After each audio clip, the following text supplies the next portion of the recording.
Welcome back to the channel, everyone.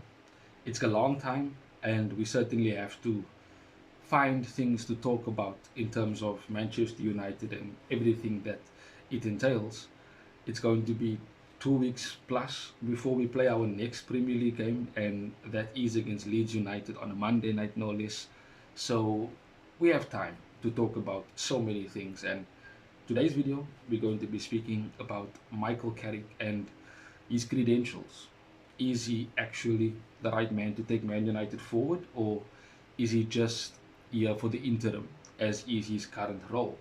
Now, I do know that this is nothing shocking. It's not new in terms of breaking news, but it certainly is something that we have to discuss, debate, talk about, whichever way you want to look at it. I recorded this yesterday already, but there was a bit of technical difficulties. But again, we move on, we do it again, and here we are. So I've set this into three categories.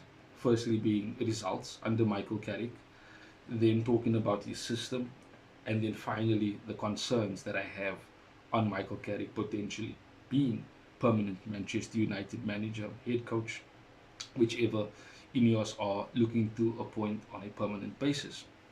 So let's start with his results. Michael Carey came in after I would say, okay to not so good season under Amorim so far. We were seventh in the table. We were struggling to score goals. We weren't winning enough games, and the way we were playing as well was quite concerning because there was a stagnation in how we actually looked like we were progressing. Instead, a lot of people said that we were regressing under Ruben Amorim. But Michael Carey came in after Amorim was sacked, and we know how Amorim's sacking went. We spoke about that already. Michael Carrick certainly changed things at Manchester United for the better so far. He had a flying start, 4 wins in a row. And those wins, especially the ones against City and Arsenal, certainly was a massive feather in Michael Carrick's cap and definitely put him as a front runner to being one of the potential permanent managers that will be appointed. And after the 4 wins in a row, we were expecting to get a fifth against West Ham, but we didn't. Then we got back to winning ways once again.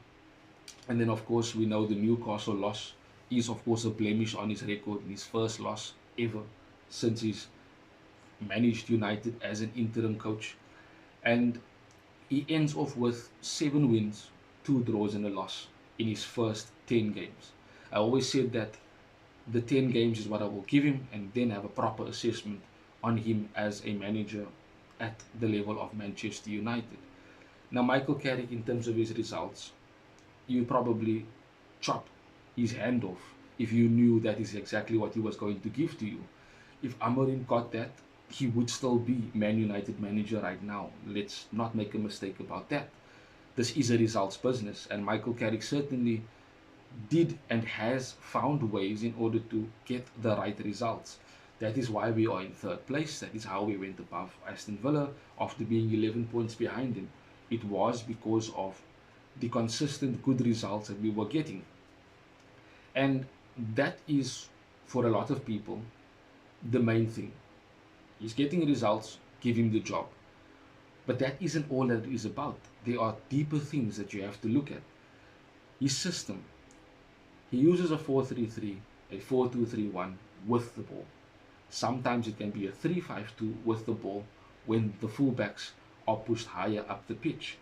When we don't have the ball, he sets into a 4-4-2, which is good.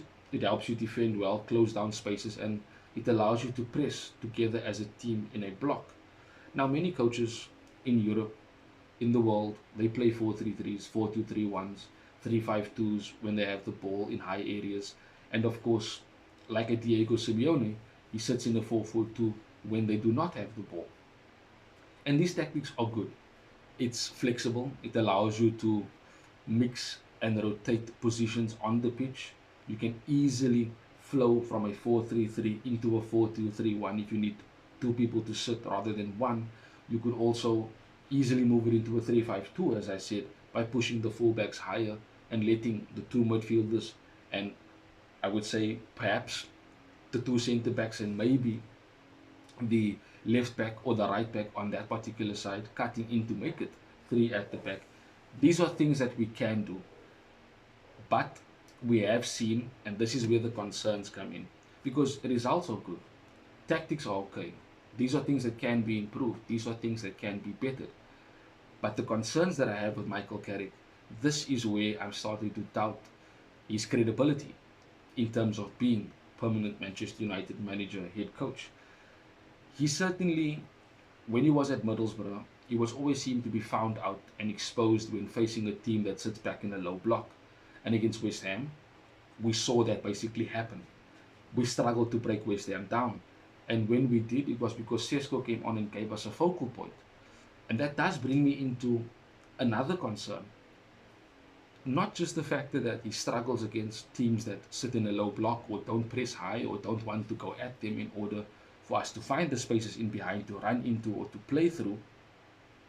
He also has the inability to change his starting 11. Too many times in these 10 games have we seen that Michael Carrick plays the same team regardless of what opposition we are playing, and it doesn't turn out the way he expected. And that is because you cannot play the same team and expect that you're going to have a different result. Not every team plays the same. Oppositions come with different strengths and weaknesses, and you need to be flexible enough to change your starting 11, make the right decisions in the second half for substitutions, and of course, use the correct tactics for the correct game. You can't play long balls against a team that sits back in the low block. It's a crowded area in that defense. You need to go wide, you need to cross the ball into the box, have a target man like Sesko, and that is how you break them down. When you play against a City and Arsenal, teams that want to come at you, that want to press you, you have space to run in behind. And Mbumo up front, Cunha, Ahmad, they can run in behind. They can be flexible as a front three. But not against teams that sits in a low block. You need to make changes.